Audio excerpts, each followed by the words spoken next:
Escuchan Es la mañana de Sevilla, con Carlos Morillas. Prestamos atención a las próximas elecciones del 20 de diciembre. Estamos con nosotros pues uno de los candidatos, don Javier Cortés Lucena, presidente de Vox en la provincia de Sevilla, candidato al Congreso también por la provincia de Sevilla. Don Javier, bienvenido, buenas tardes. Muy buenas tardes y muchas gracias por invitarnos. No es la primera vez que usted viene a esta casa, que lógicamente pues tiene que darles a ustedes la cobertura que otros medios de comunicación ni siquiera les ofrecen.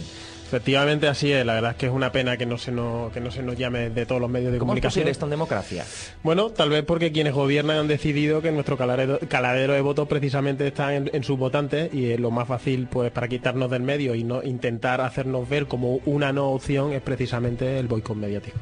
No es especialmente grave, y además es un asunto que yo creo que tendrían de alguna forma también castigar los votantes, el hecho de que no se llame ni a Vox, ni a UPyD, ni a Izquierda Unida, ni a otros partidos que sí existen, que vienen trabajando exactamente igual y que deben tener las mismas opciones. Sin duda, pero bueno, esto es un fiel reflejo de todo lo que nosotros en Vox estamos denunciando, y es que al final todo está controlado por el presupuesto público. Al final los grandes medios de comunicación tienen grandes partidas de ingresos que pertenecen a los presupuestos de las instituciones, y por lo tanto se deben a quien les paga. Y las cadenas privadas, intereses económicos. Sin duda, así es. Pero es que esas mismas cadenas privadas también reciben dinero de las instituciones públicas. Al final, pues muchas veces se pliegan porque como empresarios tienen muchas nóminas que mantener, y nosotros lo entendemos. Lo único que ocurre es que quizás no nos gusta la jugada sucia de quienes gobiernan y controlan el presupuesto público.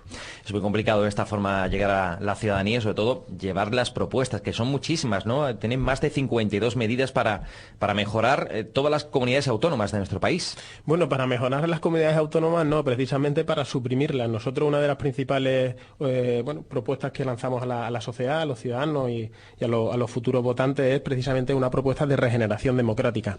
Y esta regeneración democrática solo se va a conseguir si conseguimos superar el modelo autonómico, que es la principal causa de nuestra ruina económica y además de nuestra división como ciudadanos. El modelo autonómico solo ha sido utilizado por quienes hoy pretenden una secesión en Cataluña para conseguir sus objetivos, y también por los políticos. Han conseguido que el Estado autonómico no sea más que el estado del bienestar de la clase política, donde colocan a sus allegados, a sus familiares, a sus amigos y a las personas que le deben algún favor, ya sea en una fundación, en un observatorio, en una agencia o en una radio o televisión pública. Para situarlos un poquito en la cabeza de la gente, si tuviéramos que hacer un paralelismo con el resto de formaciones políticas, ¿con cuáles comparten más puntos? Nosotros, compartimos puntos con UPyD. Creemos que estamos muy de acuerdo en la defensa de la unidad nacional. Ellos también están a favor de esa regeneración democrática, de acabar con duplicidades, y también es cierto que Ciudadanos, dentro de su indefinición ideológica, esa que solamente es posible en aritmética, pero que ellos la han conseguido en política, sí es cierto que tenemos muchos puntos en común, y además estoy convencido que tanto Ciudadanos está llamado a ocupar el espacio de la socialdemocracia, del centro izquierda, decente y renovador, y que nos tendremos que sentar en un futuro a llegar a grandes pactos de Estado, por ejemplo, para la educación, para la sanidad, para la justicia, que son competencias que deben devolver al Estado central y quitárselas a quienes actúan de manera desleal contra el conjunto de los españoles. Tuvimos hace un tiempo también la oportunidad, y además fue bastante interesante el poder charlar durante muchos minutos con don Santiago Abascal, con el presidente nacional de su partido. ¿Usted ha visto, son también novatos en esto, como les acusan los partidos de toda la vida? Bueno, yo no creo que seamos novatos en esto. Yo le puedo decir que Santiago Abascal es una persona que con 23 años llevaba escolta, que ha sido perseguido por el terrorismo, él, su padre, su abuelo, y que para mí ha sido un ejemplo de lo que es de compromiso en la defensa de la unidad nacional, que se puede estar en defensa de la unidad nacional tanto en la derecha como en la izquierda. También ha habido grandes socialistas que han defendido la unidad nacional, aunque eso no ocurra hoy en el Partido Socialista. Yo, cuando me hablan de que soy novato en la política, pues digo que sí, que es verdad, que soy novato en la política, pero yo, como presidente de Vox en la provincia de Sevilla, he conseguido que el comité ejecutivo de esta provincia esté formado por catedráticos, por abogados, por jueces, por personal que tiene mucho que ver con la administración, por estudiantes, por autónomos, por empresarios, y le puedo asegurar que no son pocos los políticos cercanos a, por ejemplo, Juan Ignacio Zoido, y además lo tengo que decir, que se han interesado en nosotros y que están deseando que consigamos una representación en cualquiera de las instituciones para que haya una desbandada hacia nosotros. Y además, nosotros siempre decimos lo mismo, estamos abiertos a que vengan personas de cualquier formación política, y además no vamos a ser egoístas y no vamos a decir nosotros fuimos los primeros en llegar. Queremos que venga gente, que venga cuanta más gente mejor, pero que tenga claro que este partido defiende España, defiende sus instituciones y siempre postulándose de manera clara dentro de lo que es la derecha, el mundo conservador o el centro derecha. Javier, ¿cómo están ustedes viviendo pues todo lo que circunda alrededor de la Comisión de Investigación de los ERE y de los casos de corrupción andaluces? Bueno, pues nosotros consideramos que es una gran oportunidad perdida, porque al final Ciudadanos está demostrando que se siente mucho más cómodo pactando con quien ha sido el gobierno más corrupto de la historia de la democracia que con el centro de derecha. Es cierto que con Ciudadanos hemos tenido que soportar el ridículo de que nos digan que han conseguido una bajada fiscal que en el mejor de los casos suponía que para una persona que ingrese 20.000 euros al año y tuviese 2 hijos, esa rebaja fiscal suponía 82 euros al año. Entonces yo creo que esto es una tomadura de pelo a todos los andaluces y a todo ese centro derecha que le ha votado, defraudado con Rajoy, y que está viendo que Ciudadanos empieza a ser poco claro. Y esto lo digo desde el cariño a Ciudadanos, porque creo que en Cataluña ha hecho un papel interesantísimo e importantísimo. Pero sí que es cierto que luego, cuando ha salido de Cataluña, no está actuando de la mejor forma, ni creo que esté eligiendo a los mejores. Me gustaría que habláramos también un poquito del paro. Hace unos instantes les decía a los oyentes que Andalucía ha vuelto a bajar del 1.000.000 de parados, con 17.900 menos en noviembre. Sin embargo, pues uno de los pulmones principales, yo diría, es el autónomo. ¿Ustedes qué medidas se ofrecen para este sector que además ha sido tan castigado estos últimos años? Nosotros lo que pretendemos es una drástica bajada de impuestos, tanto para autónomos como para pymes, que solo puede ser llevada a cabo si reformamos el Estado autonómico. Hemos calculado que suprimiendo las autonomías tendríamos un ahorro anual de 90.000 millones de euros que nos permitirían hacer una bajada, por ejemplo, del IRPF a autónomos y para el impuesto de sociedades al 21%, tipo fijo. En el caso de autónomos y de empleados por cuenta ajena, los primeros 12.000 euros estarían exentos de IRPF, ¿no? Y además tendríamos una exención fiscal de 3.000 euros por cada hijo. Queremos también bajar, por ejemplo, el IVA al 16%, pasarlo del 21% actual al 16%, y que este mismo IVA sea súper reducido al 4% para casos, por ejemplo, para productos infantiles o de geriátricos. Me gustaría también preguntarle por otras formaciones, ¿qué opinión les merece a los candidatos y a las personas que conforman Vox, el partido de Pablo Iglesias, Podemos? Bueno, pues que están las antípodas políticas de nosotros. Yo de Pablo Iglesias solamente no voy a hablar mal, porque no creo que tampoco sea la forma de hacer política, pero sí que es cierto que... ¿Pero cómo es posible que haya tenido tanto respaldo en nuestro país? ¿Quiere decir, todo el mundo está equivocado? Bueno, yo aquí mi postura es clara, y lo llevo denunciando desde que surgieron en las pasadas elecciones europeas. Surgimos diferentes partidos políticos nuevos que pretendíamos, como decíamos antes, una regeneración democrática, y los partidos políticos tradicionales nos vieron pues una amenaza. ¿Qué es lo que ocurrió? Que quien gobernaba era el Partido Popular, y al Partido Popular lo que le interesaba era debilitar la izquierda y conseguir que ellos fuesen el partido más votado dentro de las elecciones europeas. Y por tanto auparon a los grandes medios de comunicación a Pablo Iglesias y sus colaboradores, al mismo tiempo que a nosotros nos sacaban de todos los medios de comunicación. ¿Para qué? Porque ellos sabían que nosotros, si éramos conocidos por los votantes de centro de derecha defraudados, íbamos a recibir muchísimos votos, porque si algo tiene claro el Partido Popular es que ya no está dispuesto a dar la batalla de las ideas, cosa que nosotros sí.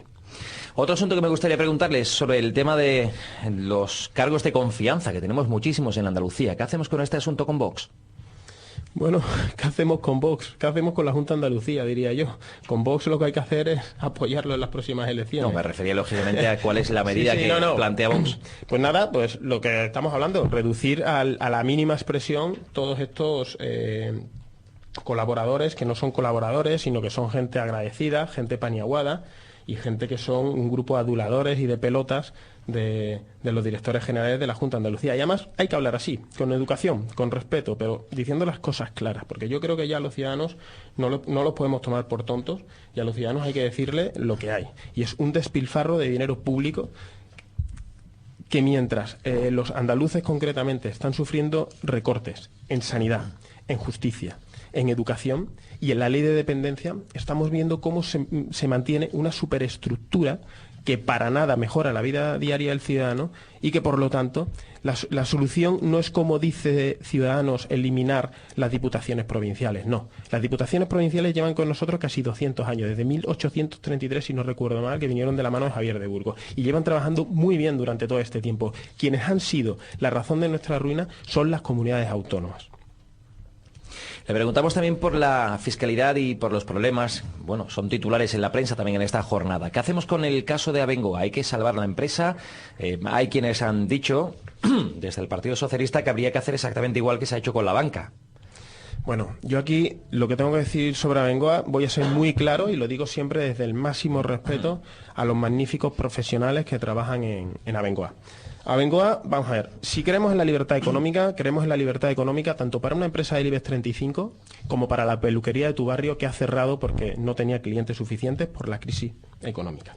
Lo que no pueden pretender los accionistas es que mientras Abengoa ha sido una empresa rentable, con beneficios, y a cambio han recibido por ser accionistas tanto dividendos como plusvalías en sus acciones, lo que no pueden pretender ahora, que es una empresa que va a entrar en pérdidas, que es una empresa que es posible que tenga que entrar en concurso de acreedores, que ese tipo de pérdidas, en vez de destinarlas a los accionistas, vayan al contribuyente. Yo creo que la mano del gobierno tiene que estar en mediar entre acreedores, clientes y proveedores y accionistas de Abengoa, pero nunca poner un solo euro de dinero público, porque no sería justo, porque si en la crisis no se han rescatado a las miles de pymes y a los miles de autónomos que han caído en la provincia de Sevilla durante la crisis, no entendemos por qué una empresa que tiene en su consejo de administración exministros socialistas tiene que ser ahora rescatada. Más asuntos. Nos hacemos eco de un informe de fiscalización del que se extrae que la Diputación de Sevilla paga a sus funcionarios la asistencia médica privada y los gastos farmacéuticos. El informe de fiscalización advierte del descontrol de la política de personal de la institución presidida por el socialista Rodríguez Villalobos, cuestionando las retribuciones, el acceso y hasta la asistencia médica y farmacéutica. Y de otro lado, los compañeros de ABC hoy publicaban que la Junta paga sueldos de 5.500 euros al mes a exaltos cargos imputados por no trabajar. Imputados por no trabajar, no, imputados, y por no trabajar, pues les dan 5.500 euros. Francisco Triguero y María del Mar Villafranca, investigados por fraude y malversación, que cobran una asignación económica tras su cese, 5.528 euros hasta al menos el próximo mes de mayo. Sin duda una vergüenza y sin duda es otra razón más por la que hay que exigir transparencia en las instituciones. Es muy difícil cuando se tiene un entramado de tal tamaño en España controlar dónde va ese dinero y controlar este tipo de situaciones. También ocurre en el Senado. El Senado es un cementerio de elefantes donde van todos esos políticos que ya tienen una carrera amortizada y que en muchos casos los hay también imputados. Nosotros me gustaría unir esta situación que comentas con el Senado porque también pretendemos o planteamos a los ciudadanos la eliminación del mismo. ¿Qué hacemos con el tema de los aforados? Eliminación de los aforados. Justicia igual para todos, sí, sin duda. ¿Le parece a usted bien el tema de los portales de transparencia? En algunos casos, por cierto, a los que le faltan muchísimos datos. Sí, a mí cuando hablo de transparencia en todos los sentidos y los portales efectivamente son un paso adelante, pero claro, cuando realmente son útiles y cuando realmente lo que se detalla en esos portales supone transparencia. Todavía, por cierto, estoy esperando a que el Ayuntamiento de Sevilla, que ahora ha cambiado de gobierno, publique todos los currículum de los concejales y del señor alcalde en la página web del Ayuntamiento. Estamos con don Javier Cortés Lucenas, presidente de Vox en la provincia de Sevilla y candidato al Congreso en las próximas elecciones por la provincia de Sevilla. Me gustaría preguntarle también por el ámbito de la sanidad. Efectivamente tenemos la mejor sanidad posible, según se publica en muchos medios, pero sin embargo, cuando hablamos con algunos sanitarios, están especialmente preocupados por la situación que tienen tan precaria en algunos casos. Bueno, nosotros con respecto a la sanidad, desde nuestros inicios decimos lo mismo y es una de las competencias que tenemos que recuperar al Gobierno central y no es justo que en función de la comunidad autónoma donde estés recibas una sanidad u otra. No es justo que un catalán reciba una sanidad y un vasco otra, que una pueda ser mejor, otra peor. Igual con los andaluces o con los extremeños. Y además, con el tema de la sanidad concretamente es especialmente sangrante, porque mientras estamos viendo recortes diarios en los hospitales andaluces, también vemos cómo las radios y las televisiones públicas se están llevando, según fuentes de registro mercantil, más de 100 millones de euros anuales en subvenciones. ¿Por qué? Recortamos a nuestros mayores, recortamos a nuestros enfermos y al mismo tiempo mantenemos una serie de radios y de televisiones que no mejoran la vida diaria del ciudadano, pero que sirven para controlar todo lo que ocurre o para tergiversar todo lo que ocurre a nivel político en la Junta de Andalucía o en el Parlamento andaluz. Don Javier, le hablamos también de educación a los oyentes. ¿Qué medidas propone Vox en cuanto al tema de la educación? Porque cada 4 años esto cambia.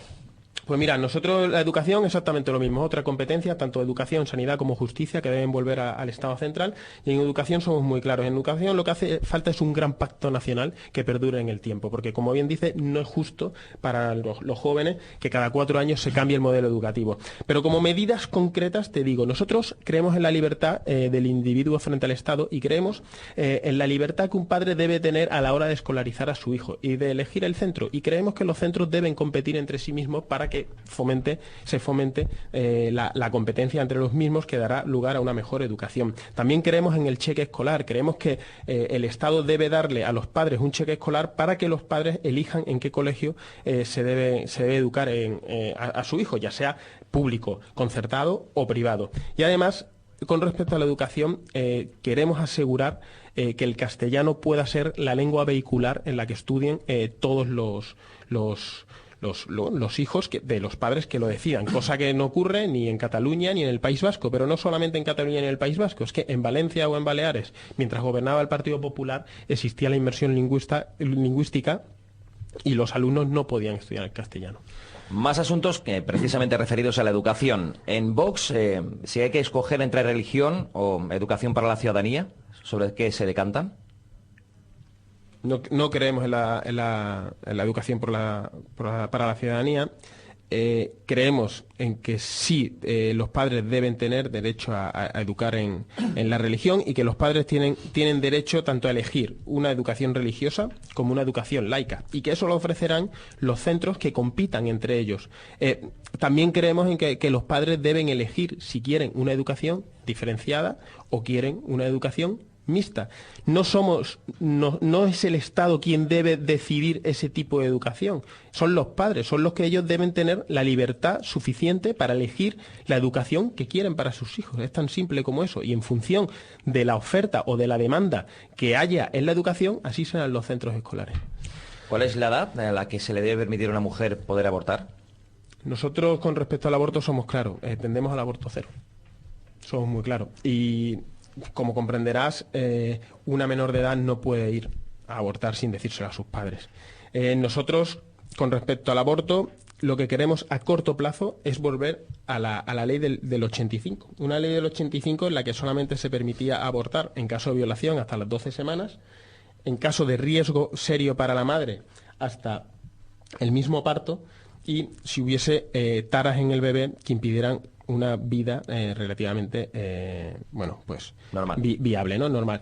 Lo que no puede ser es que con la nueva actual ley de AIDO, un niño con síndrome de Down o con enanismo pueda ser abortado hasta justo el día antes de nacer. Lo que no puede ser que con la ley actual las menores, aunque esta es la pequeña reforma que el PP pretende hacer, las menores puedan ir a abortar sin decírselo a sus padres, y que utilicen el aborto, que no es un derecho, como dice esta ley, sino que es un drama, que pueda ser utilizado como un simple método anticonceptivo más.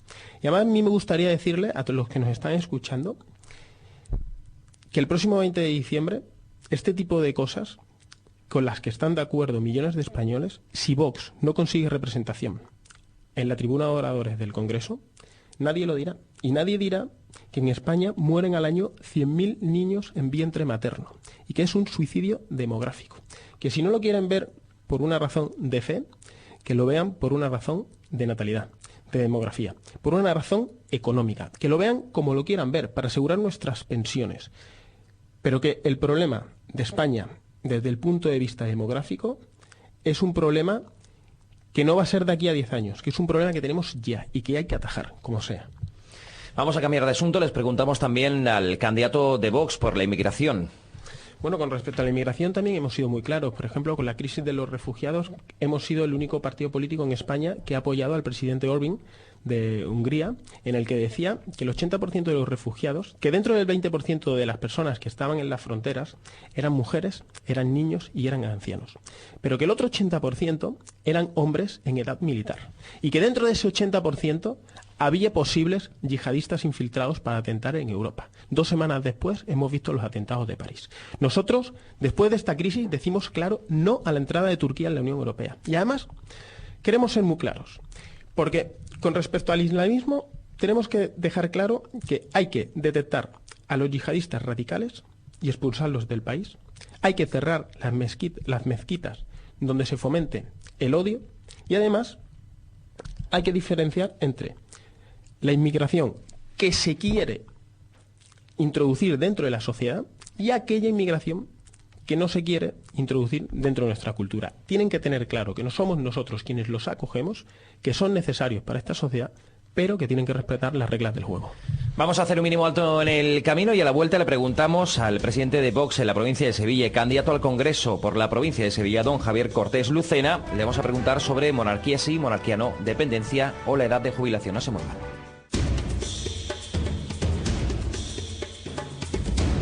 Es la mañana de Sevilla. Seguimos a esta hora de la tarde en Es la Mañana de Sevilla conversando pues un rato bastante interesante lo que venimos hablando con don Javier Cortés Lucena, presidente de Vox en la provincia de Sevilla, candidato al Congreso. También tengan ustedes en cuenta también esta valoración a la hora de llegar a las urnas el próximo 20 de diciembre. Habíamos dejado en el tintero algunas preguntas. Me gustaría preguntarle a don Javier cuál es el planteamiento que sugieren en cuanto a monarquía sí, monarquía no. Pues es un debate que ha estado también la sociedad hasta hace bien poco. Y en cuanto a Vox, ¿cuál es la postura frente a la monarquía? Bueno, nosotros con respecto a la monarquía consideramos que no es el momento de afrontar este problema porque sin duda no es una situación que suponga una prioridad para la vida del ciudadano. ¿Y en cuanto a la dependencia? En cuanto a la dependencia, bueno, pues consideramos que con respecto a la dependencia no tenemos que apoyar mucho más a nuestros dependientes, a aquellas personas que no necesitan, y además hay que relacionarlo un poco con lo que decíamos antes, que son nuestros refugiados, es que son las personas a las que hay que ayudar. Es que lo que no puede ser que mientras nos gastamos, por ejemplo, el 82% del presupuesto de la Junta de Andalucía en mantener la estructura, nuestros dependientes están viendo recortados sus derechos. Sin duda hay que apostar claramente por la ley de dependencia, pero para apostar claramente por la ley de dependencia, lo primero que hay que hacer es reducir el tamaño del Estado. ¿Lo ve usted reducido? No, al revés, lo veo cada vez más grande. No, que sí lo veo en un futuro. No hay más remedio. Si queremos sobrevivir como país, no hay más remedio. Para mantener este Estado estamos creciendo en deuda, en déficit, estamos aniquilando a las clases medias vía impuestos para poderlo mantener. O sea que sí o sí tendremos que reducirlo. Porque acabar con algo... Alguien tiene que acabar con esto, pero lógicamente aquellos que tienen que acabar están trabajando dentro, con lo cual... Claro, sin duda, y además no es una situación complicado. Fácil, porque entre otras cosas hace falta 2/3 del Congreso de los Diputados para hacer esa reforma constitucional. Esto va a ser muy complicado. Hay que y en el tema ello. de la justicia, hablando del tema de congresos y de la vinculación, el tema de la justicia independiente... Bueno, nosotros somos unos firmes defensores de la independencia del Poder Judicial y como medidas concretas te diría que queremos eliminar el Tribunal Constitucional. Queremos que se cree una sala sexta en el Tribunal Supremo, que sea la sala de lo constitucional, pero que el Tribunal Constitucional, tal y como lo conocemos hoy en día, desaparezca. Desaparezca porque al final es un tribunal que está absolutamente politizado y cuyas sentencias son fruto de las cuotas de los partidos, ¿no? Y con respecto al Consejo General del Poder Judicial, también te diría que queremos sustituirlo por un Consejo de Justicia, donde los miembros no sean elegidos por los políticos, sino que los miembros sean elegidos en algo parecido a lo que podríamos llamar unas primarias dentro de la justicia española, es decir, donde los jueces, los fiscales, los abogados, los procuradores, los funcionarios de justicia puedan elegir a los miembros de este Consejo de Justicia que nosotros proponemos para sustituir al actual Consejo General del Poder Judicial. Se ha debatido también mucho, hay mucha gente que nos escucha, que son padres, que son abuelos, que son propios jóvenes que están especialmente preocupados por las viviendas de sus hijos, de sus nietos, ya no solo, y ahora hablaremos del tema de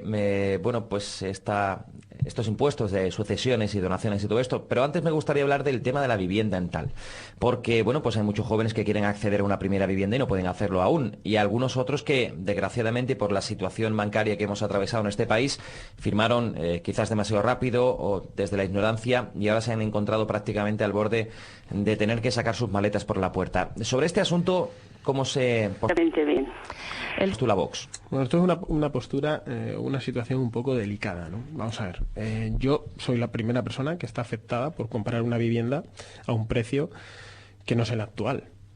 Y no me queda otra que seguir pagando mi hipoteca para no abandonar mi casa y, entre otras cosas, porque he firmado un contrato que tengo que cumplir.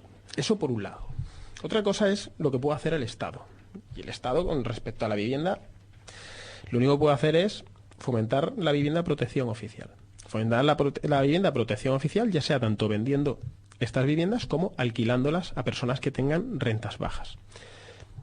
Eso desde el punto de vista Estado, beneficios sociales para los ciudadanos. Ahora, aquellas personas que se han equivocado al comprar una vivienda y ahora su precio está por debajo del valor de compra, pues se han equivocado en la inversión. Yo he sido el primero que me he equivocado y no nos queda otra que asumirlo. Esto es como el que invirtió en acciones de Abengoa. Bueno, pues si antes valían 10 y ahora vale 0,90, pues tienes que asumir una mala inversión. Es que no queda otra. Hay quienes proponen, digamos, llegar a una negociación con los bancos para que pues esas bolsas de viviendas que tienen actualmente se ofrezcan de alguna forma, algún precio. Mira, negociaciones con los bancos las hay todas. Y te digo que conozco perfectamente el sector. Un banco, antes de llegar a un desahucio, le puedo asegurar que ha negociado todas y cada una de las cláusulas de ese contrato.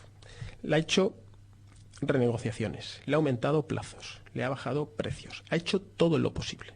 Pero al final un contrato está para cumplirlo y está para cumplirlo por las dos partes. Y el Estado lo que no puede hacer ahora es cambiar una legislación y cambiar las condiciones de un contrato durante la vigencia del mismo, porque eso genera una incertidumbre jurídica que es muchísimo más dañina que lo que quieras, que el problema que quieras solucionar. Es decir, si ahora, a mitad de camino, como ha pasado por ejemplo con las renovables, cambias las reglas del juego, lo único que consigues es que quienes nos pueden sacar de la crisis, que no es el Estado, que son los inversores, que son los autónomos, que son las pymes, no van a querer invertir, porque no saben si el contrato que firman hoy, dentro de 5 años, va a poder seguir siendo vigente. Entonces, lo que no podemos es usar demagogia. Yo sé que es muy bonito para ganar votos, hablar en contra de los desahucios. Yo estoy en contra de los desahucios, pero es que, por desgracia, hasta algunos... Pero debe haber algún tipo de... Es decir, se tiene que llegar a algún tipo de acuerdo. Efectivamente, si se ha firmado un contrato, también, bueno, la situación ha cambiado, los años han cambiado, todo ha cambiado, la circunstancia económica. Sí. Y antes de dejar en la calle pues a una familia con 2 niños, quizás a lo mejor el banco debería pensar, quizás por, no sé, responsabilidad corporativa, una solución alternativa, algo. Sí, vamos a ver, si yo estoy de acuerdo, pero que es que ahí el banco no es quien tiene que solucionar el problema, es que ahí el problema quien lo tiene que solucionar es el Estado. Y nos vemos que los recursos que debiera tener el Estado para bienes sociales o fines sociales se lo está gastando en mantener una sobreestructura. Entonces, una de dos, o adelgazamos el Estado y tenemos dinero para ayudar a quienes lo necesitan, y estoy de acuerdo contigo, o nos gastamos el dinero en tener asesores, fundaciones, observatorios, agencias y radios y televisiones públicas y no ayudamos a quienes los necesitan. Si es que es así, que por cierto, todo eso que estamos hablando... ¿Es algo que tenía que haber negociado el gobierno cuando salvó a ciertas bancas y cajas y todo esto? Sin duda. Dicho, bueno, pues en el caso de... Sin duda. Usted también tiene que responder igual que yo esté cubriéndoles a ustedes. Pero eso es diferente. Si yo Estado rescato una entidad concreta y luego le exijo por ese rescate que negocie de una determinada manera con posibles desahuciados, eso es lógico y se debe hacer así. Ahora, lo que no se puede hacer es una empresa que ha hecho su trabajo, que no ha sido ayudada, que se le exija que no cumpla su contrato. Es que lo demás es demagogia, Carlos. ¿Dónde tienen ustedes la sede de Vox para que la gente se pueda afiliar? Pues mira, estamos en la Avenida de la Constitución, en el edificio Santa Lucía, en la 4ª planta, y estamos deseando recibir allí a todas las personas que se quieran, bueno, pues interesar por el partido, que quieran recibir información, y os voy a dar el teléfono del partido, que es el 647 77 26 21, y estará, bueno, nuestra compañera Reyes deseando pues atender a todos los... ¿Cómo va la pre-campaña?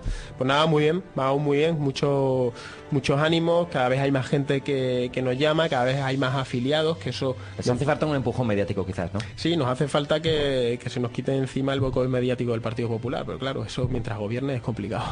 Hay muchas diferencias, de todas formas, entre aquellos que digamos, de alguna forma, pues asemejan a Vox con el Partido Popular. Tienen muchas cosas que no tienen nada que ver. Bueno, nosotros somos una derecha que ha venido a dar la batalla de las ideas. Y nosotros no existiríamos si eso lo hiciera el Partido Popular. Es decir, si la izquierda, culturalmente, sociológicamente e ideológicamente, no nos hubiera ganado por incomparecencia del contrario, nosotros estaríamos pues votando al Partido Popular, como hice yo, o en las listas del Partido Popular, como hice yo, estando en las listas de Mondragón.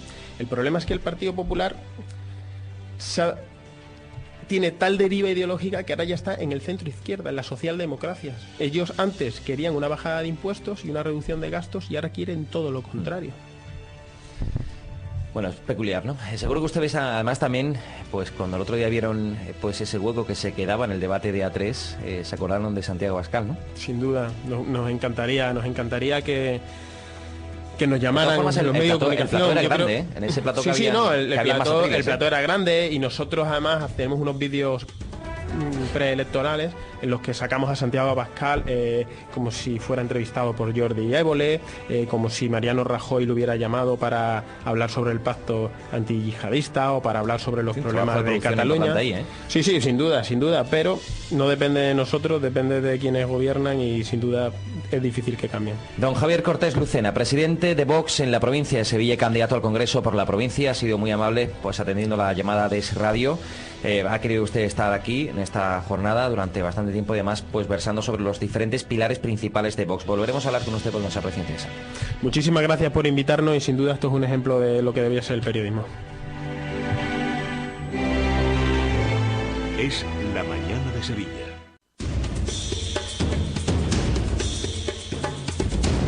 Escuchan Es la mañana de Sevilla con Carlos Morillas. Prestamos atención a las próximas elecciones del 20 de diciembre. Estamos con nosotros pues uno de los candidatos, don Javier Cortés Lucena, presidente de Vox en la provincia de Sevilla, candidato al Congreso.